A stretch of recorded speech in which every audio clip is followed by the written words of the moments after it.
মানুষের দেখাশোনা করবেন? এমনিতেই আপনি অনেক করেছেন। আপনার কথা কখনো ভুলবো না। আমরা চাই না আপনাকে আর কষ্ট দিতে। চলে যান আপনি। চুপ, একদম চুপ। কথা বেশি শিখে গেছো তুমি। আর আমাকে স্যার না, ভাইয়া বলবা। আজ থেকে আমি তোমাদের বড় ভাই। আর আমি চাই না আমার ভাই বোনেরা কষ্টে থাক। মেয়েটা কাঁদতে কাঁদতে আমাকে জড়িয়ে ধরে বলল, আপনি একা আমাদের দায়িত্ব নেবেন? তা আমার উপর ছেড়ে দাও। কিছুক্ষণ পর একজন বৃদ্ধ লোক আসলো। সব ছেলেমেয়েরা গিয়ে তাকে জড়িয়ে ধরলো। চাচা, এই ভাইয়াটা আমাদের সবাইকে নিয়ে যাবে। তুমি কি করে একা এসব করবে? পারবো আমি। কি আজব দুনিয়া, যেখানে নিজের ছেলেমেয়েরা আমাকে রাস্তায় ফেলে দিয়েছে, সেখানে তুমি আমাদের নিয়ে যেতে চাও, অথচ আমার সাথে কোনো রক্তেরও সম্পর্ক নেই তোমার। রক্তের সম্পর্ক তো এই ছেলে মেয়েদের কারো সাথে কারো নেই। আপনার ও এই ছেলে মেয়েদের সাথে নেই। তারপরও আপনারা সবাই এক। আসলে এই দুনিয়ায় রক্তের চেয়েও বড় সম্পর্ক হলো মনুষ্যত্বের, যা আমাদের সবাইকে একই বন্ধনে বেঁধে রাখে। আর আজকে থেকে আমাকে আপনার ছেলে মনে করবেন। তারপর তাদের সবাইকে সেখান থেকে নিয়ে গেলাম। একটা বাসা ভাড়া করলাম। ছেলে মেয়েদেরকে স্কুলে ভর্তি করালাম। টিচারদের সব কিছু বললাম। সব শুনে তারা ফ্রিতে পড়ার ব্যবস্থা করে দিল। আর বাকি সব খরচ আমিই দেই। আচ্ছা, তোমাদের কারো তো নাম জানা হলো না। কি নাম তোমাদের? জানি না। মন খারাপ করো না, আজকে থেকে তোমার নাম জান্নাত। সবার নাম ঠিক করে দিলাম। চাচাই তাদের সাথে থাকে। আমি প্রতিদিনই তাদের খোঁজ খবর নেই। মাঝে মাঝে গিয়ে দেখে আসি। তাদের থাকা খাওয়া সব ব্যবস্থা করে দিয়ে আসি। আর একটু আগে চাচা কল দিয়ে বলল জান্নাতের নাকি খুবই জ্বর, তাই এখন যাইতেছি। পরিচিত একটা ফার্মেসি থেকে একজন ডাক্তার নিয়ে যাইতেছি। এত সকালে আবার কে কল দিল? স্ক্রিনে তাকিয়ে দেখি মিম কল দিয়েছে। কি হয়েছে তোমাদের? রবিকে কল দিতেছি, ওর ফোন বন্ধ। তোমাদের দিলাম কিন্তু ধরো না। ঘুমিয়েছিলাম। ঘুম থেকে উঠো এবার, 7টায় বাস ছাড়বে। আচ্ছা ঠিক আছে। রবি, এ রবি, আরে উঠ এখন। সাকিব, এ সাকিব। কি রে, কি হয়েছে? এভাবে চিল্লাচ্ছিস কেন? সকাল হয়ে গেছে, আমাদের যেতে হবে। সেই কথা কি মনে আছে? 7টায় বাস ছাড়বে। আচ্ছা, এ রবি কোথায়? ও তো বিছনায় নেই, আর দরজাটা খোলা। গেল কোথায় ও? কল দে তোর নাম্বারে। আচ্ছা দিচ্ছি। ফোনও বন্ধ। কোথায় গেল ও? ও তো না বলে এভাবে কোথাও যায় না। আর রাতেও তো ছিল, তাহলে কখন গেল? আমার কিন্তু খুবই চিন্তা হচ্ছে, ওর আবার কিছু হলো না তো? আরে ফালতু কথা বলিস না তো। ওর হয়তো কোনো জরুরি কাজ ছিল, আমরা ঘুমেছিলাম তাই ডাক দেইনি। আর ফোনে হয়তো চার্জ শেষ হয়ে গেছে। আমরা ওর ব্যাগ নিয়ে গাড়িতে চলে যাই, দেখবি গাড়ি ছাড়ার আগেই ও চলে আসবে। তাই যেন হয়। যাওয়ার পরই সব ছেলেমেয়েরা জড়িয়ে ধরলো। চিন্তা করো না, জান্নাত ঠিক হয়ে যাবে। ডাক্তার ঔষধ লিখে দিল আর বলল, ভয়ের কিছু নেই, হালকা জ্বর। এই ওষুধগুলো খেলে ঠিক হয়ে যাবে। তারপর জান্নাতকে কিছু খাইয়ে ওষুধগুলো খাইয়ে দিলাম। ভাইয়া তুমি এসেছো? আমার না খুব ভয় করছিল। ভয়ের কিছু নেই, সামান্য জ্বর। এই ওষুধগুলো খেলে ঠিক হয়ে যাবে। এখন একটু ঘুমাও, তাহলে তাড়াতাড়ি সুস্থ হয়ে যাবে। জান্নাতকে ঘুম পাড়িয়ে ঘড়ির দিকে তাকালাম। দেখি 7টা প্রায় বেজে গেছে। 7টায় বাস ছাড়বে, তাই আমার আর যাওয়া সম্ভব নয়। কোথায় রবি? এখনো তো এলো না। আমরা জানি না। মিম কল দেওয়ার পর উঠে দেখি রবি নেই, দরজাও খোলা। আমরা ভেবেছিলাম হয়তো কোনো জরুরি কাজে গেছে, গাড়ি ছাড়ার আগেই চলে আসবে, তাই ওর ব্যাগ নিয়ে এসেছি। চল তো ওকে গিয়ে খুঁজে দেখি, ওর আবার কিছু হলো না তো। এখন আর নামা যাবে না, গাড়ি ছেড়ে দিয়েছে। আর এখন তোমরা নেমে গেলে পরে তোমাদের কিছু হলে তোমাদের বাবা মার কাছে কি জবাব দিব? কারণ তা তো জানে তোমরা আমাদের সাথে আছো। কিন্তু স্যার রবি। ওর হয়তো জরুরি কোনো কাজ আছে, কিছুক্ষণ পর দেখবা কল করেছে। এখন তোমাদের যেতে দেওয়া সম্পূর্ণ নিয়মের বাইরে। মোবাইলটা বের করে দেখলাম বন্ধ আছে। রাতে চার্জ দিতে মনে ছিল না। ওরা হয়তো অনেক চিন্তা করবে, ওদেরকে কিছু বলেও আসিনি। তাড়াতাড়ি চার্জ দিয়ে ফোনটা অন করলাম। তারপর সাকিবকে কল দিলাম। রবি, তুই কোথায়? তোর কিছু হয়নি তো? আরে না, আমার কিছুই হয়নি, একদমই ঠিক আছি। আসলে ফোনে চার্জ ছিল না, বন্ধ হয়ে গেছিল। আমি জরুরি একটা কাজে এসেছিলাম। ফজরের নামাজের পর বাসা থেকে বের হয়েছি। তোরা ঘুমিয়েছিলি তাই ডাক দেইনি। তুই কি মানুষ না অন্য কিছু? এরকমটা কেউ করে? জানিস তোর জন্য আমরা কতটা চিন্তিত ছিলাম।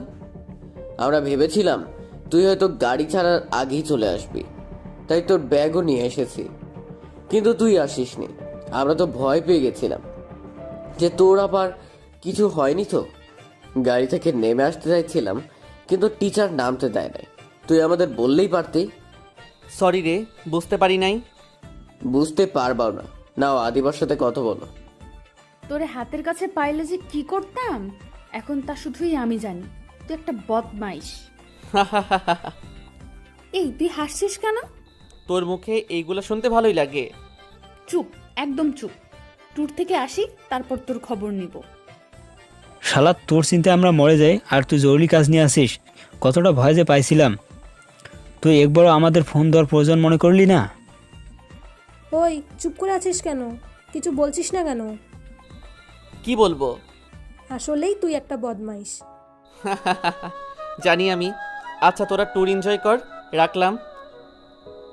ওরা আর কিছু বলার আগেই কল কেটে দিলাম, কারণ যা বলেছি তারপর হয়তো ওরা আমাকে মেরেই ফেলতো। জানি না ওরা আসার পর কি হবে।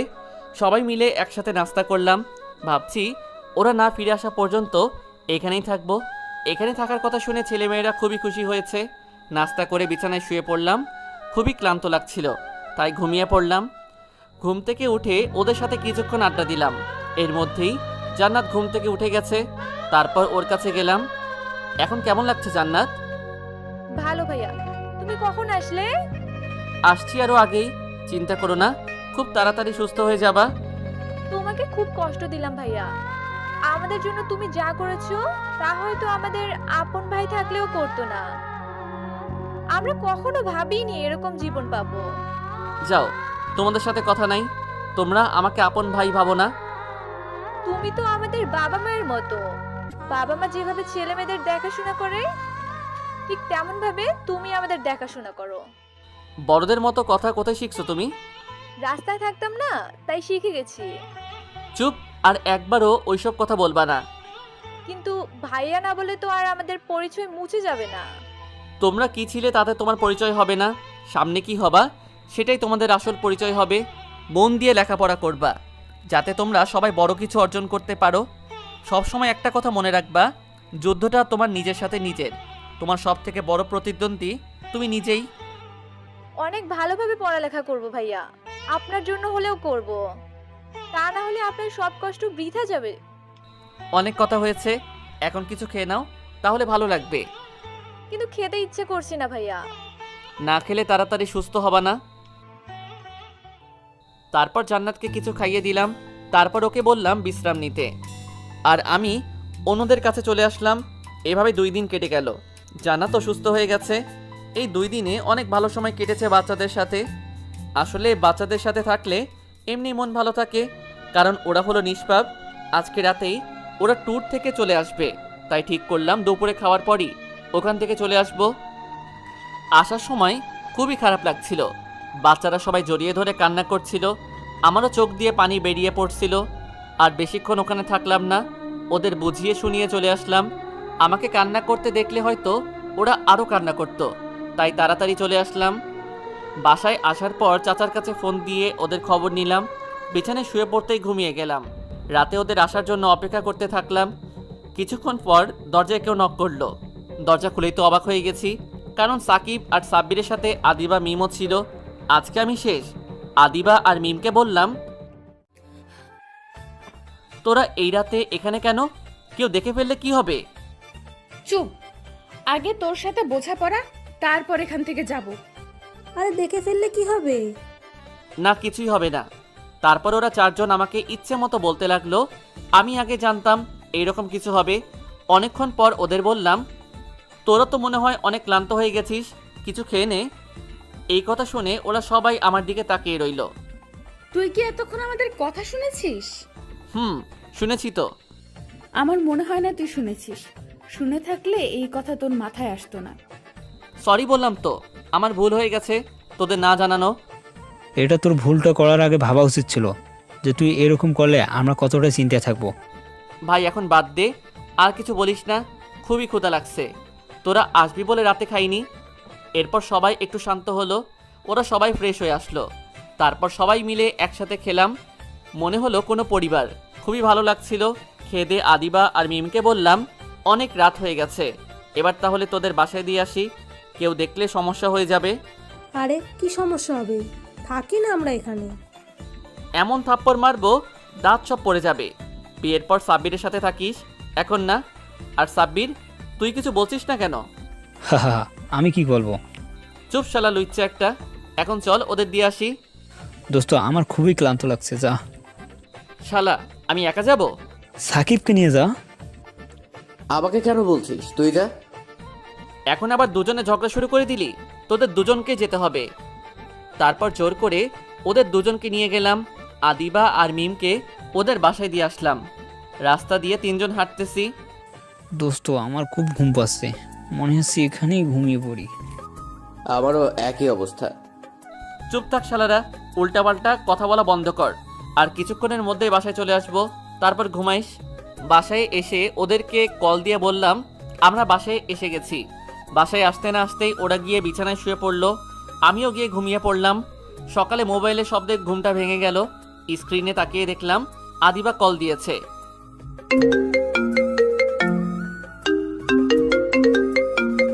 এত সকালে কল কেন দিয়েছিস? কলেজে যাবি না? ওরা দুজন এখনো ঘুমাচ্ছে, মনে হয় না আজকে যাওয়া হবে। তোরা যা, তারপর নোটগুলো আমাদের দিয়ে দিস। তোরা যে এইগুলো বলবি তা আমরা আগে থেকেই বুঝতে পারছি। আচ্ছা ঠিক আছে, তোরা ঘুমা। কল কেটে দিয়ে আবার ঘুমিয়ে পড়লাম। ঘুম থেকে উঠে ফ্রেশ হয়ে বাইরে গেলাম নাস্তা করতে। দোস্ত রাতে খুবই ক্লান্ত লাগছিল, এখন অনেক ভালো লাগছে। সত্যি রে, এখন নিজেকে অনেক ফ্রেশ ফ্রেশ মনে হচ্ছে। আজকে তো কলেজেও গেলাম না, কি করব এখন? আরে এত চিন্তা করছিস কেন? এখন নাস্তা করে বাসায় গিয়ে আবার ঘুমাবো। চুপ শালা, সারাদিন ঘুম ছাড়া কি আর কিছু ভাবতে পারিস না? দোস্ত চল কোথাও ঘুরতে চাই।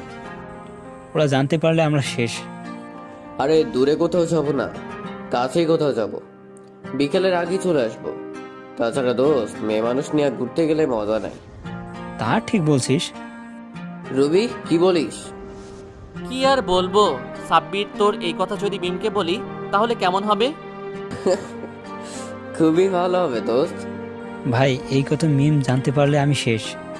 আচ্ছা চল ঘুরতে যাই, অনেকদিন ঘুরতে যাই না আমরা। নাস্তা করে বাসায় আসলাম, তারপর তিনজনে রেডি হয়ে বাইক নিয়ে বেরিয়ে পড়লাম।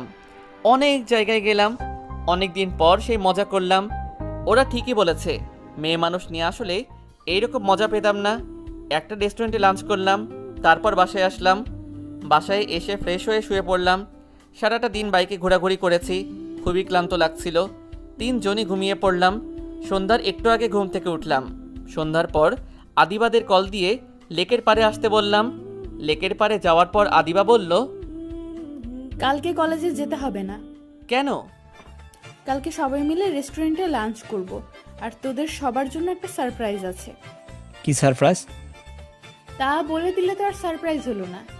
কি সারপ্রাইজ তা কালকেই জানতে পারবি, তবে বিশেষ কিছু। ভালোই হবে, কালকে তোরা ট্রিট দিবি। অনেকদিন তোরা ট্রিট দিস না। ওদের সাথে আড্ডা দিয়ে বাসায় চলে আসলাম। দোস্ত, তোদের কি মনে হয় কি সারপ্রাইজ দিবে? দেখ তোর প্রপোজ করতে পারে। ফালতু কথা বলিস না তো। ফালতু কথা না, আদিবাকে দেখেই মনে হচ্ছে যে ও তোকে কালকে প্রপোজ করবে। তুই কিভাবে এই কথা বলছিস? আরে দেখছিস না আদিবা কিভাবে ওবের কেয়ার করে, তাই তো বলছি। সেই কেয়ার তো আদিবা তোর আর আমারও করে, আর মিমও রবির কেয়ার করে। আচ্ছা এখন এসব বাদ দে, কালকে গেলেই জানতে পারবো। সারাটা রাত ঘুমাতে পারলাম না চিন্তায়। পরের দিন দুপুরে রেস্টুরেন্টে গেলাম, গিয়ে দেখি ওরা আমাদের আগেই চলে এসেছে। আমরা যাওয়ার পর আদিবা বলল, পরিচিত হয়ে নে তোরা, ও হচ্ছে মারুফ, তোদের দুলা ভাই। ওর সাথে আমার বিয়ে পারিবারিকভাবে ঠিক হয়ে আছে, আর আমরা একে অপরকে ভালোবাসি। ও এতদিন দেশের বাইরে ছিল, তাই তোদের সাথে পরিচয় করাতে পারিনি। গতকালকেই দেশে এসেছে, আর কিছুদিন পরেই আমাদের বিয়ে হবে। কি? তোরা সবাই অবাক হয়ে গেছিস তাই না? তা কেমন লাগলো সারপ্রাইজটা? না মানে ভালোই ছিল। আমাদের আগে তো কখনো বললি না তার ব্যাপারে। তোরা তো কখনো জানতেও চাস নাই, তাই বলি নাই। রবি, তুই ঠিক আছিস তো? হ্যাঁ, আমি ঠিক আছি। হঠাৎ করে মাথাটা ঘুরছে। কি তাড়াতাড়ি চল বাসা যাই। কি হয়েছে? চল হাসপাতালে যাই। আরে না, তোর যেতে হবে না, তোরা লাঞ্চ কর, সে অনেক দিন পর এসেছে, আমরা রাতে তোদের সাথে দেখা করব। এটা বলে রবিকে ওখান থেকে নিয়ে আসলাম। রবি, তোর চোখে পানি কেন? তোর সাথে পরিচয় হওয়ার পর এই প্রথম তোকে কষ্ট পেতে দেখলাম। সরি রে। তোরা সরি বলছিস কেন? জানি না চোখ দিয়ে কেন পানি পড়ছে, আর ভুলটা তো আমারই ছিল। ও তো শুধু আমাদের ওর ভালো বন্ধুই ভাবতো, আমি শুধু ওকে বন্ধু নয় অন্য কিছু ভেবেছি। দোষটা আমারই। তারপরও কেন জানি খুবই কষ্ট হচ্ছে ভাই। তোরা আমাকে প্রমিস কর ভাই, আদিবাকে কখনো এই কথাগুলো বলবি না। চুপ থাক তুই। কি হয়েছে তোর, এমন করছিস কেন? আর শোন, বিয়ে এখনো হয় নাই। আদিবাকে যে করে হোক তোর কাছে নিয়ে আসবো। আমি জানি তোরা সেটা পারবি, কিন্তু ও তো আমাকে ভালোই বাসে না। তাহলে তোরা এটা কেন করবি? ও মারুফকে ভালোবাসে, আর বন্ধু হয়ে আমাদের এটাই চাওয়া উচিত যে ও সুখে থাকুক। চুপ কর তুই। সাকিব, তাড়াতাড়ি হাসপাতালে যেতে হবে, ওর অবস্থা আমার ভালো লাগছে না। এই রবি, রবি, কথা বলছিস না কেন? এই কি হলো তো রবি? মনে হয় জ্ঞান হারিয়ে ফেলেছে। তাড়াতাড়ি হাসপাতালে চল, তাড়াতাড়ি।